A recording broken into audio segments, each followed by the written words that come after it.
E isso nos leva à seguinte pergunta: tratamos Deus como Pai, como Ele realmente é ou não? Em Malaquias 1,6 já se tratava disso.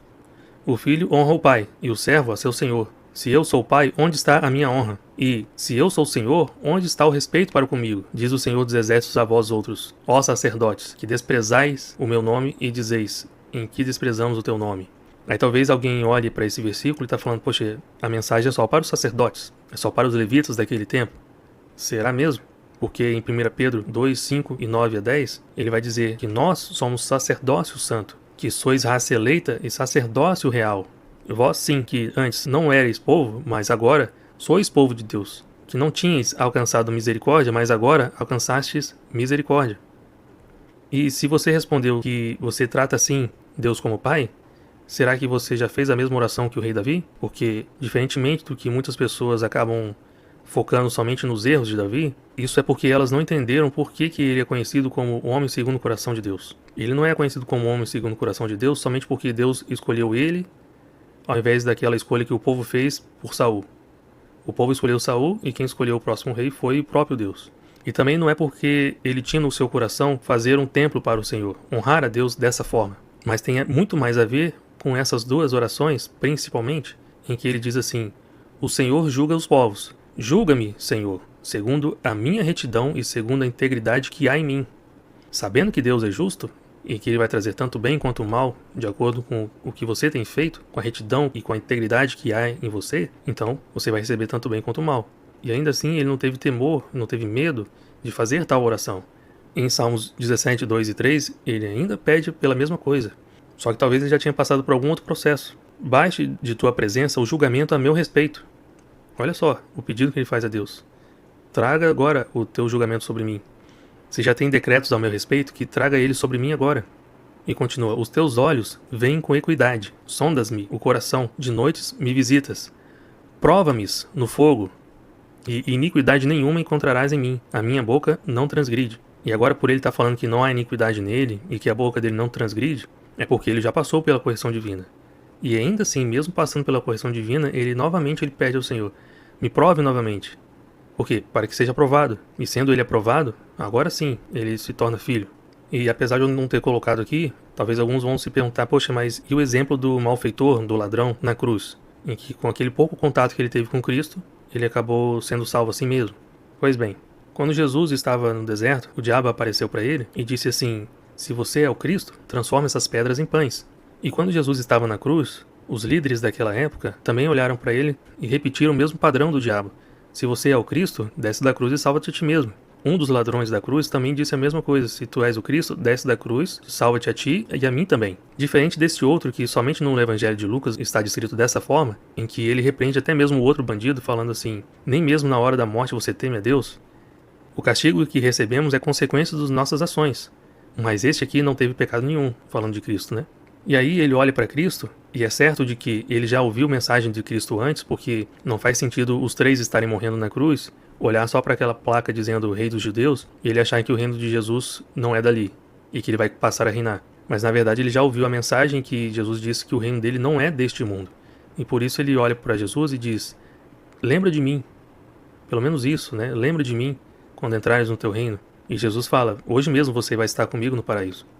Mas, diferentemente dos padrões que os líderes daquela época seguiram, o mesmo padrão do diabo, mesmo ouvindo Jesus dizendo isso, o ladrão na cruz, ele não disse: agora que o Senhor me aceitou, me desce da cruz para não morrer dessa forma, não sofrer dessa forma.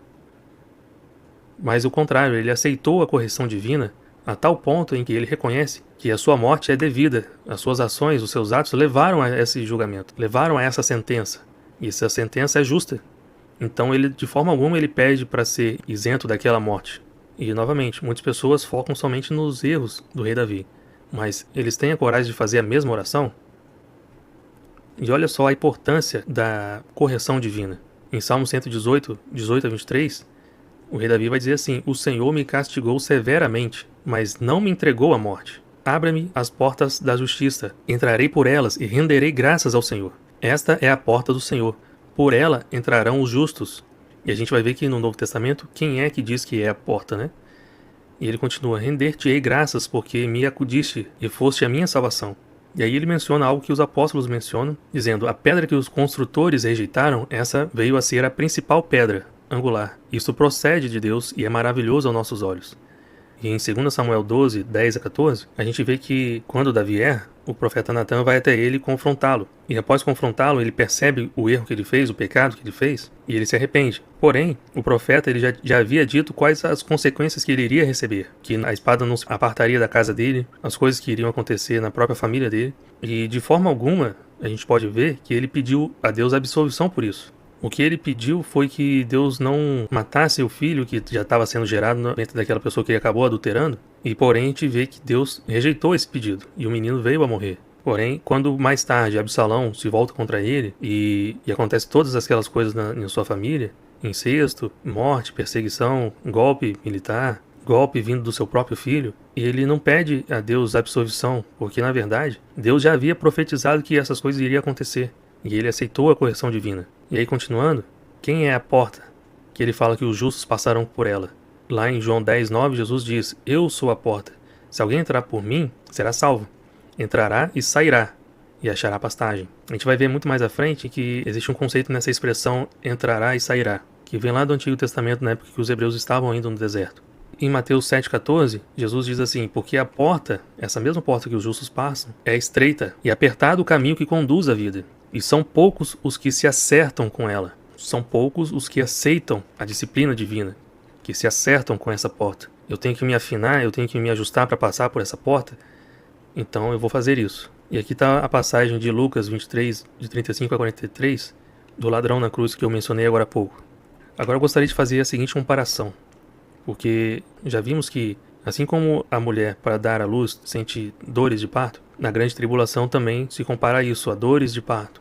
Porém, eu já ouvi o seguinte, que não existe dor nenhuma para o homem que se assemelha à dor de parto que a mulher sente. O mais próximo disso seria o de cálculo renal, mas não chega nem perto, é o que dizem, né? Sendo que, mesmo a mulher tendo muitas dores no parto, ela, depois de nascer um menino, e é bíblico isso também, ela esquece dessa dor toda, por conta da alegria de ter um bebê no seu colo. E assim também como aconteceu com a gente, em que, saindo da maternidade, a minha esposa falou assim que não queria mais saber de parto normal. E a enfermeira, brincando com ela, falou assim: espera uns 3 meses e você já vai ter esquecido de tudo isso.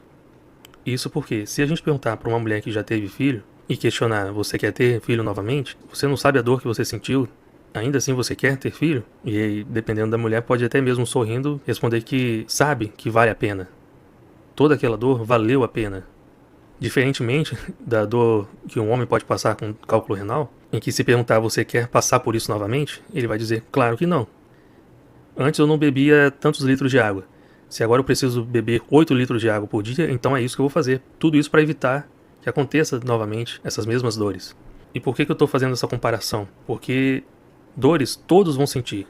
No mundo tereis aflição. E também lá em Eclesiastes, Salomão vai dizer que os dias de escuridão, os dias maus, são mais numerosos que o restante. Sendo que, se todos vão sentir, de alguma forma, dores, aflições, provações, tudo isso vai gerar algo. Todos vão conceber a algo. Só que uns vão conceber o mal e outros vão conceber a luz. É isso que a gente vai ver agora também. Em Isaías 59:4, ninguém há que clame por justiça, ninguém que compareça em juízo pela verdade. Confiam no que é nulo e andam falando mentiras. Concebem o mal e dão à luz a iniquidade.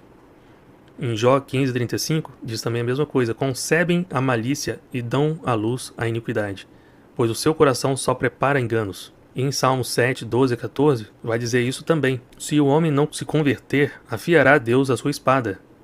Ou seja, vai passar pela grande tribulação também. Já armou o arco, tem-no pronto. Para ele preparou já instrumentos de morte. Para aquele que não se arrependeu. Preparou as suas setas inflamadas. Eis que o ímpio está com dores de iniquidade. Concebeu a malícia e dá à luz a mentira. A mesma coisa que está em Jó e está em Isaías também. Em Isaías 30:10. Agora me levantarei, diz o Senhor. E levantar-me-ei a mim mesmo. Agora serei exaltado. E isso aqui está falando também da segunda vinda do Messias. Concebestes palha, dareis à luz restolho. O vosso bufo enfurecido é fogo que vos há de devorar. Os povos serão queimados como se queima cal, como espinhos cortados arderão no fogo. E a gente vê que em Apocalipse 2:5 tem esse chamado, que diz assim: lembra-te, pois, de onde caístes, Arrepende-te e volta à prática das primeiras obras. E se não, venho a ti e moverei o seu lugar do teu candeeiro, caso não te arrependas.